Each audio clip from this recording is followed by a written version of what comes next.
Hello everyone, my name's Jamin. Thanks so much for visiting my channel. In this video, I have a Dell Precision 5510 laptop. I'm going to show you how to get inside, access your motherboard. So first thing, power down your computer the correct way. Make sure it's off and unplugged from your charger. We're then going to flip the computer over to access our bottom case screws. Now you have a total of 10 screws, 4 along the bottom here of my screen, 4 along the top of my screen, and then 1 on either side, left and right, towards the middle. After that, this little panel here, you're going to flip it up. There's going to be a little groove right here. You're going to put a little flat metal pry tool in there, pop this panel up, and there'll be a screw in this corner and a screw in this corner as well to take up this bottom case. After all the screws have been removed, you're going to take a small flat pry tool. I suggest a plastic pry tool as it will scratch your computer far less than a metal one will. You're going to go across the seam of the bottom case and pry it up from the computer. It's probably best to start from the top corner of my screen here or here near your hinge covers. And if you get stuck at a certain area, leave it, go to the other side and continue in the other direction. Last thing to shout out about this, make sure you don't put the pry tool too far in. There are internal components near the edge. You could damage something. Just keep the pry tool right on the edge and slowly pop that bottom case up. After the bottom case has been removed, this is what you're looking at for the inside of your computer. Now, as a general computer repair side note, whenever I'm working on a computer in my shop, I have it sitting on an anti-static mat. Either that or an anti-static bracelet are great ideas to use to avoid damaging anything in your computer when you're working on it. I will have a link above. Also below in the description, it'll take you to a list of all the supplies and tools that I use in my shop, along with some recommended accessories. Now the plug to your battery is right here in the top right-hand corner of your battery. Now this goes for any cables or any wires in any computer that you work on. Try never pulling on the actual wires. If at all possible, try to just manipulate that plug. And as you can see here, there's a little lip on that plug right there, a little one on the right. If you can use a small flat pry tool, you may be able to wiggle that out without pulling on these wires. If you do need to pull on the wires, grip all of them and very slowly, gently wiggle that plug out. You want to be very careful when pulling on wires in a computer. To remove the battery, you see this little notation here, M2X4. Those are M2 screws times 4 of them. So there's 2 of them right here near the arrows, and then 2 down here near the arrows. That's how you would unplug your battery. So as you may have guessed, we're going to have to take off a lot of components to get at our motherboard. We just removed the battery. We're going to have to remove our hard drive, our fan, our heatsink assembly, Wi-Fi card. We're going to have to unplug all these components. So I'll take you through all of these components, show you how to remove them. As another side note, during that process, all of these components that I'm removing, the battery, hard drive, all these things, all of these replacement and upgrade parts, there'll be a list below in the description.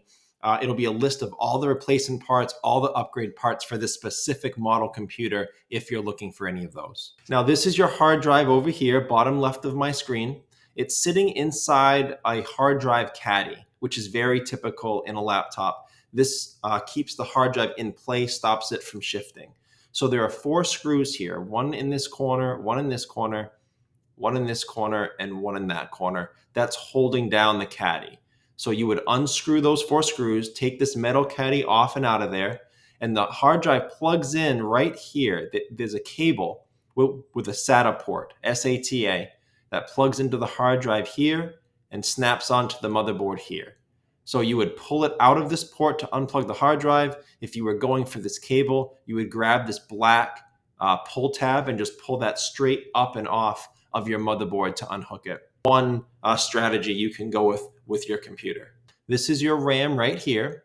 The way that the RAM works is it's held in by these spring-loaded metal arms, one on either side of the RAM stick. To release the RAM stick, you will gently pry these arms apart away from the RAM stick. It will then release, and sometimes it'll even pop up a little bit so you can slide it out of this port right here. And then to put it back in, as you notice, there's a long side to the RAM stick and a short side to that port. So you can't plug it in upside down. It can only go in one way. And then after you get it in, make sure it's nice and flush. This gold section here is nice and straight. and then just press down in the center of the RAM. Those arms will snap onto it and secure it in place. Your speakers are down bottom of my screen. You got this one here towards the left of the screen, this one here towards the right, and then this speaker plugs into the motherboard. You'll see the wire coming up here, threaded under there, and it comes around the motherboard, plugs in right here in the bottom right corner of the motherboard.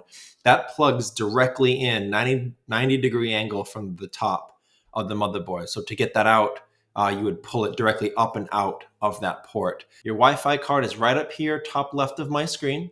There's one single screw right on top that's holding down this metal bracket. After you take that screw out, it will release the Wi-Fi card. You can then pull it out of this port right there. And all you'll have left are these antenna wire, the black and white antenna wire that run down through this hinge assembly, and they snap onto your Wi-Fi card. So those are just snaps, not plugs. You can just pull those right off of the Wi-Fi card. And to put those back on the Wi-Fi card, they do need to be at a perfect 90-degree angle to get snapped back on. They won't snap back on securely unless they're at that right angle. Also, be aware that you are strong enough to damage those clips. If it's at the wrong angle and you just push really hard to get it on, you can damage them.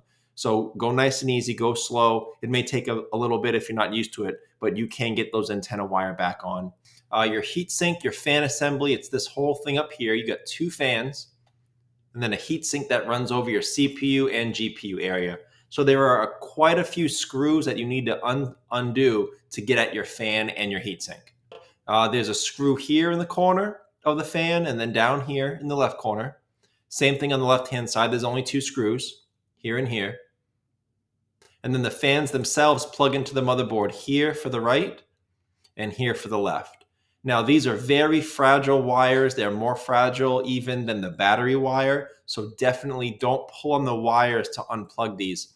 As you can see on your computer, there's a ribbing on either side, a little grip on the left and right there, on the top and bottom here. So you can use a pry tool, your fingernails. You should be able to wiggle that out of the port without pulling on that wire. There's a few more screws. So you have these two screws right here, these two screws in the middle, and these two screws on the left end. After that happens, you'll be able to get your heatsink assembly up. Keep in mind, if you are taking up your heatsink assembly, you will need to reapply thermal paste. Thermal paste doesn't like it when it reacts to air, and then you lock that air in. I will have a video link above, also below in the description. It'll be a tutorial showing you how you can reapply thermal paste. You definitely want to clean all the old stuff off before you reapply new thermal paste. You don't want to apply too much thermal paste. If you do, it could have a reverse effect. It could lock heat in instead of facilitating its transport out. And the last thing to shout out is not all thermal paste is created equal. The cheap stuff is cheap. The more expensive stuff will do a better job at transporting heat out. So in that link I told you about with all the repair tools and supplies, I'll have a couple different thermal cooling paste options. One will be on the cheaper side. One will be a little more quality. So you guys can decide which one you want to use. So after we've removed the battery, the hard drive, the heatsink and fans, and all these components, we need to unplug everything that's left in the computer. So you're talking about these ribbon cables down here, these two ribbon cables. This plug right here, you undo this single black screw, take this metal bracket off. You can unplug that LCD cable, unplug this cable here. Be careful when unplugging ribbon cables like these. I'll explain how these work. The way these clips work, they're very, very fragile. This one is a white port with a black clip. This one is a gray black port with a white clip. They both work the same way. So the black clip here and the white clip there, they open and close like a book cover. The hinges are on top. It opens from the bottom. You would insert a very small, very flat pry tool from the bottom under that clip very gently and pop it up. Then you can slide the ribbon cables out. And then you would put it back down so it doesn't get caught on anything. These are very fragile, these clips. If you break them, you probably won't be able to find a replacement. So go very slow, be very careful, don't break those. And just go around your motherboard try to find anything that needs to be unplugged, unclipped, and then we're going to start unscrewing the screws to get your motherboard out. So you're going to have these two screws here near the left, this in the bottom corner of the motherboard. And you're going to see white little triangles or arrows to all the motherboard screws. So that can help as you're going through your motherboards on your computer projects. That can help find your screws. Get these two here, these two in the top middle. Again, you've got to unscrew that to take your LCD cable up. And then these three screws down here need to come off. So that's the video. I hope it was helpful. Please feel free to subscribe if you enjoy DIY computer content like this. But also if you just want to keep me on hand to answer any of your computer questions. I do try to answer all questions and comments at least a couple times a day.